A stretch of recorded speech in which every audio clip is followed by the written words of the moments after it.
അതാണ് തിരുവനന്തപുരത്ത് രാജീവ് ചന്ദ്രശേഖരന്റെ പേര് തന്നെ പ്രഥമ പരിഗണനയുണ്ട്. കാരണം രാജീവ് ചന്ദ്രശേഖരനെ നേരിട്ട് തിരുവനന്തപുരത്തെ സ്ഥാനാർത്ഥി നിശ്ചയിക്കുന്ന കേന്ദ്ര നേതൃത്വമാണ് എന്ന വിവരങ്ങളാണ് ഈ ഘട്ടത്തിൽ പുറത്തുവരുന്നത്.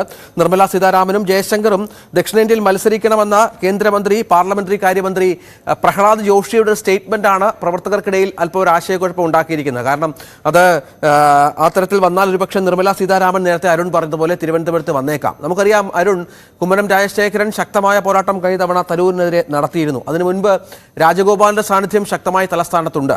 അവർ രണ്ടുപേരും മാറി നിൽക്കുമ്പോൾ രാജീവ് ചന്ദ്രശേഖർ കടന്നു വരുമ്പോൾ എന്താണ് BJP പ്രതീക്ഷിക്കുന്നത്? ഒരു ടെക്നോക്രാറ്റാണ്, സ്വാഭാവികമാണ്. തരൂരിനെ നേരിടാൻ പറ്റിയ ഒരു മുഖവുമാണ്. അതിനപ്പുറത്തുള്ള മറ്റെന്തെങ്കിലും അത്ഭുതങ്ങൾ തരൂരുമായി ബന്ധപ്പെട്ട് നമ്മൾ ചർച്ച ചെയ്യുമ്പോൾ പന്നിൻ രവീന്ദ്രൻ വരുമ്പോൾ ഒരു വലിയ മത്സരം ഉണ്ടാകും. CPM-ഉം അല്ലെങ്കിൽ LDF-ഉം അഭിമാന പോരാട്ടമായി എടുത്തിട്ടുണ്ട്. കഴിഞ്ഞ തവണയൊക്കെ അത്ര ഗൗരവം കൊടുക്കാതിരുന്നൊരു മണ്ഡലമാണ് തിരുവനന്തപുരം. അങ്ങനെ ഒരു ത്രികോണ മത്സരം വരുമ്പോൾ രാജീവ് ചന്ദ്രശേഖരനിൽ നിന്നും എന്ത് പ്രതീക്ഷിക്കുന്നു BJP?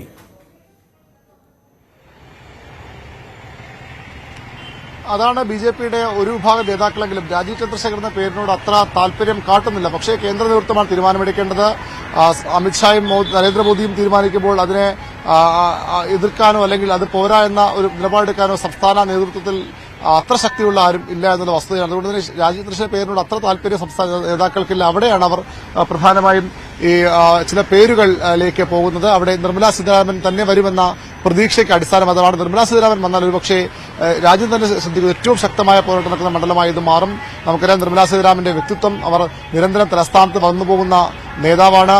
തമിഴ് നാട്ടിൽ നിന്നുള്ള നേതാവാണ്. അവർക്ക് മലയാളം നന്നായി മനസ്സിലാകുന്ന നേതാവാണ്. നമുക്കറിയാം ഓഖി സമയത്ത് തലസ്ഥാനത്ത് തീരമേഖലകളിൽ അവർ ജനങ്ങളെ കയ്യിലെടുത്ത് മുഖ്യമന്ത്രിക്ക് പോലും ഒരുപക്ഷെ വലിയ പ്രതിഷേധം നേരിട്ട ഒരു സ്ഥലത്ത് നിർമ്മലാ സീതാരാമൻ എന്ന സംസ്ഥാനത്തിന് പരിചിതമല്ലാത്ത ഒരു മുഖം വന്ന് അവർ ജനങ്ങളെ കയ്യിലെടുത്ത് നമ്മൾ കണ്ടതാണ്. ആ ഒരു വ്യക്തിപ്രഭാവം നമുക്കറിയാം. ശശി തരൂരിന്റെ ഏറ്റവും പ്രധാനപ്പെട്ട ശക്തി സ്രോതസ് വോട്ട് ബാങ്ക് തീരമേഖലയാണ്. തീരമേഖല ഉൾപ്പെടുന്ന 3-4 മണ്ഡലങ്ങളാണ്. അവിടെയാണ് ശശി തരൂർ BJPയെ മറികടന്ന് എക്കാലത്തും അവിടെയൊക്കെ ശക്തമായ സാന്നിധ്യം അറിയിച്ചുകൊണ്ട് വിജയത്തിന് പ്രധാന ഘടകമായി മാറുന്ന വോട്ട് ബാങ്ക് അവിടെയാണ്.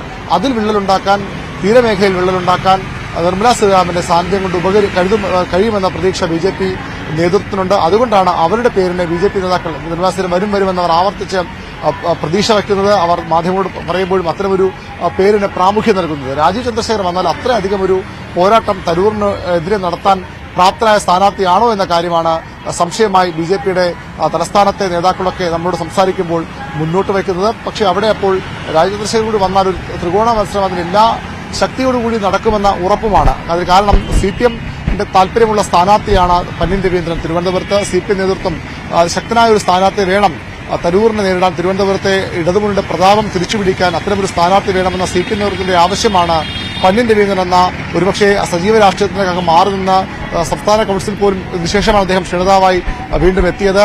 അത്തരമൊരു നേതാവിലേക്ക്, മുൻ MP-യിലേക്ക്, മുൻ സംസ്ഥാന സെക്രട്ടറിയിലേക്കൊക്കെ എത്താൻ കാരണം CPM-ന്റെ കൂടി ഒരു നിർബന്ധ ബുദ്ധിയായിരുന്നു. ശക്തനായ ഒരു പേര് ഇവിടെ വെക്കാൻ വേണം. CPM പ്രവർത്തകർക്ക് ആ രീതിയിൽ പ്രവർത്തന രംഗത്തേക്ക് ഇറങ്ങാൻ, വോട്ടുകൾ ഇടത് വോട്ടുകൾ ചിതറിപ്പോകാതിരിക്കാൻ അല്ലെങ്കിൽ പോൾ ചെയ്യപ്പെടാതിരിക്കാൻ ഉള്ള അവസരം ഉണ്ടാക്കണം. അങ്ങനെ അതിനുവേണ്ടിയാണ് പന്നിൻ രവീന്ദ്രന്റെ പേരിലേക്ക് എത്തുന്നത്.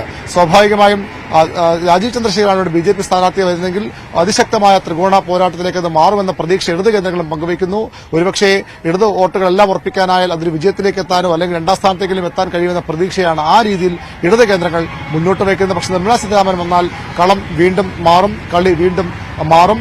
നേരിട്ടുള്ള പോരാട്ടമായി അവിടെ ശശി തരൂർ നിർമ്മലാ സീതാരാമൻ പോരാട്ടം മാറും. ഒരുപക്ഷെ അവിടെ ഈ പന്നിൻ രവീന്ദ്രന്റെ സാധ്യതകൾ തീരെ ദുർബലമാവുകയും ചെയ്യും. അതുകൊണ്ട് തന്നെ BJP നേതൃത്വവും ആഗ്രഹിക്കുന്നത് നിർമ്മലാ സീതാരാമൻ പോലെ ശക്തമായ ഒരു പേരാണ്. അതുമില്ലെങ്കിൽ കുമ്മനം രാജശേഖരൻ കഴിഞ്ഞ തവണ വിജയിക്കുമെന്ന് പല ഘട്ടത്തിലും തോന്നലുളവാക്കാൻ കഴിഞ്ഞ നേതാവാണ്. ആ രീതിയിൽ BJP പ്രവർത്തകർ ഏറ്റെടുത്ത നേതാവാണ്.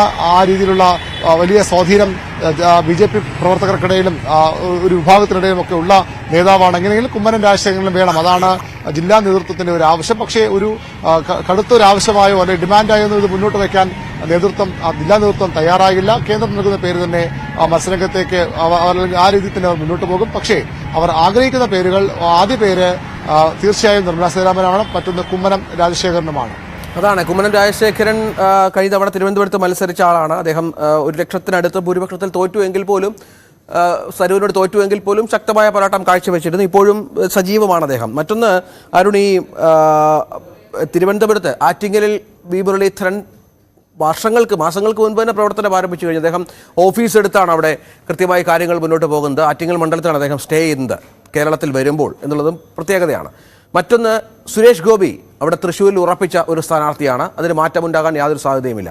പാലക്കാട്ട് കൃഷ്ണകുമാറും അവിടുത്തെ ശക്തനായ സ്ഥാനാർത്ഥിയാണ്. വലിയ മത്സരം വി കെ സുരേന്ദ്രനോട് കാഴ്ചവെച്ച ഒരു സ്ഥാനാർത്ഥി കൂടിയാണ്. അങ്ങനെ ഈ 3 മണ്ഡലങ്ങളിലാണ് ഏതാണ്ട് ഒരു ഉറപ്പായിട്ടുള്ളത് എന്ന് മനസ്സിലാക്കണം. ഒപ്പം ആലപ്പുഴയിൽ സന്ദീപ് വചസ്പതിയുടെയും ലിഷ രഞ്ജിത്തിന്റെയും പേരുകൾ പരിഗണിക്കുന്നു. ലിഷ രഞ്ജിത്ത് നമുക്കറിയാം, രഞ്ജിത്ത് ശ്രീനിവാസന്റെ ഭാര്യയാണ്. PFI ആക്രമണത്തിൽ കൊല്ലപ്പെട്ട രഞ്ജിത്ത് ശ്രീനിവാസന്റെ ഭാര്യയാണ്. അവരുടെ പേരിന് പരിഗണനയുണ്ട്. RSS ആവശ്യപ്പെട്ടാൽ ഒരു പക്ഷേ അവർ മത്സരിച്ചേക്കാം എന്ന സൂചനകളാണ് നമുക്ക് ലഭിക്കുന്നത്. അല്ലെങ്കിൽ സന്ദീപിന്റെ പേരും കാര്യമായി തന്നെ അവിടെ പരിഗണിക്കപ്പെടുന്നു. അങ്ങനെ ഈ 3 മണ്ഡലങ്ങളിലെങ്കിലും പാലക്കാട്, തൃശ്ശൂർ, ഒപ്പം ആറ്റിങ്ങൽ, അവിടെ വലിയ പോരാട്ടം BJP പ്രതീക്ഷിക്കുന്നു.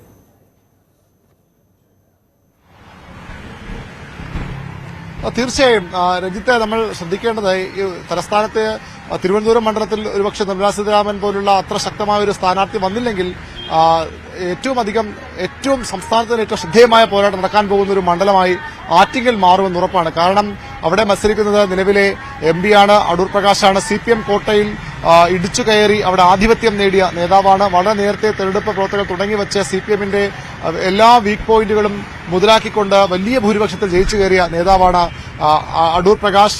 അദ്ദേഹത്തെ നേരിടാൻ ഇറങ്ങുന്നത് CPMന് ഇന്ന് ആറ്റിങ്ങൽ മണ്ഡലത്തിൽ എടുത്തുകാട്ടാവുന്ന ഏറ്റവും പ്രധാനപ്പെട്ട, ഏറ്റവും ശക്തനായ മുഖം തന്നെയാണ്.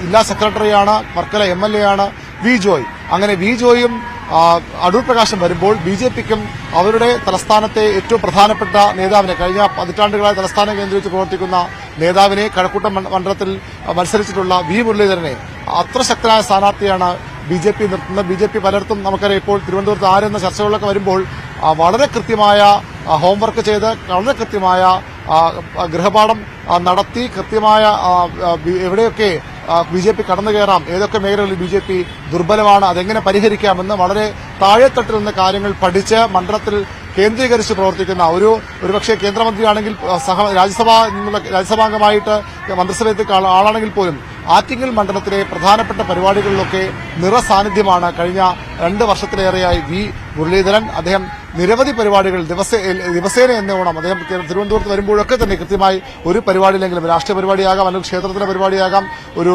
റെസിഡൻസ് അസോസിയേഷന്റെ പ്രോഗ്രാമാവാം, അങ്ങനെ ഏതെങ്കിലും ഒരു പരിപാടിയിൽ ആറ്റിങ്ങൽ മണ്ഡലത്തിലെ പ്രധാന മേഖലകളിൽ വി മുരളീധരൻ ഉണ്ട് എന്നത് വസ്തുതയാണ്.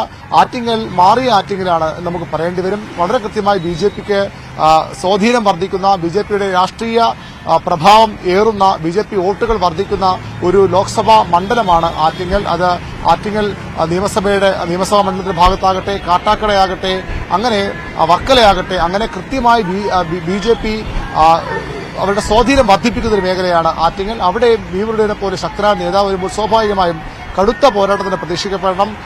ഒരുപക്ഷേ സംസ്ഥാനത്ത് ഏറ്റവും ശക്തിയേറിയ ത്രികോണ മത്സരം നടക്കുന്ന തൃശ്ശൂർ ഞാൻ മറന്നുകൊണ്ട് പറയുകയല്ല, തൃശ്ശൂരിനൊപ്പം തന്നെ ഒരു രാഷ്ട്രീയ പോരാട്ടം നടക്കുന്ന മണ്ഡലമായി ആറ്റിങ്ങൽ മാറുമെന്ന ഉറപ്പാണ്. ശോഭാ സുരേന്ദ്രൻ 2 ലക്ഷത്തിനടുത്ത് വോട്ടാണ് കഴിഞ്ഞ തവണ ആറ്റിങ്ങൽ പിടിച്ചത്. അതിനടുത്ത് എത്തേണ്ട, അല്ലെങ്കിൽ അത് മറികടക്കേണ്ട ഒരു പ്രത്യേക താല്പര്യം തീർച്ചയായും മുരളീധരനും ഉണ്ടാകും. അതൊരു അഭിമാന പോരാട്ടം കൂടിയായി മാറും. അതുകൊണ്ട് തന്നെ ആറ്റിങ്ങൽ ഏറ്റവും ശക്തമായ രാഷ്ട്രീയ പോരാട്ടം നടക്കുന്ന മണ്ഡലമാകുമെന്ന് ഉറപ്പാണ്. മറ്റൊന്ന്, നേരത്തെ രഞ്ജിത്ത് ചോദിച്ച പോലെ തൃശ്ശൂരാണ്. തൃശ്ശൂരും ഒരുപക്ഷെ ഇഞ്ചോടിഞ്ച് പോരാട്ടം ഇടതുമുന്നണിയും വലതുമുന്നണിയുമായാണ് പരസ്പരം ഏറ്റുമുട്ടുന്നതെന്ന് ഇടത് വലതുമുന്നണി നേതാക്കൾ പറയുന്നുണ്ടെങ്കിലും BJPയുടെ സ്വാധീനം നമുക്കറിയാം. സുരേഷ് ഗോപി ആ മണ്ഡലത്തിൽ ഉണ്ടാക്കിയ വളർച്ച, വോട്ടിന്റെ എണ്ണത്തിലുണ്ടാക്കിയ വളർച്ച, അദ്ദേഹത്തിന് ആ മണ്ഡലത്തിൽ ലഭിക്കുന്ന സ്വാധീനം, ഒരു സിനിമാ താരം എന്നതിനപ്പുറത്തേക്ക് സുരേഷ് ഗോപി ആർജിച്ച ഒരു കരുത്തുണ്ട്. സ്വാഭാവികമായും തൃശൂർ ആ രീതിയിൽ സംസ്ഥാനം ശ്രദ്ധിക്കുന്ന ഒരുപക്ഷെ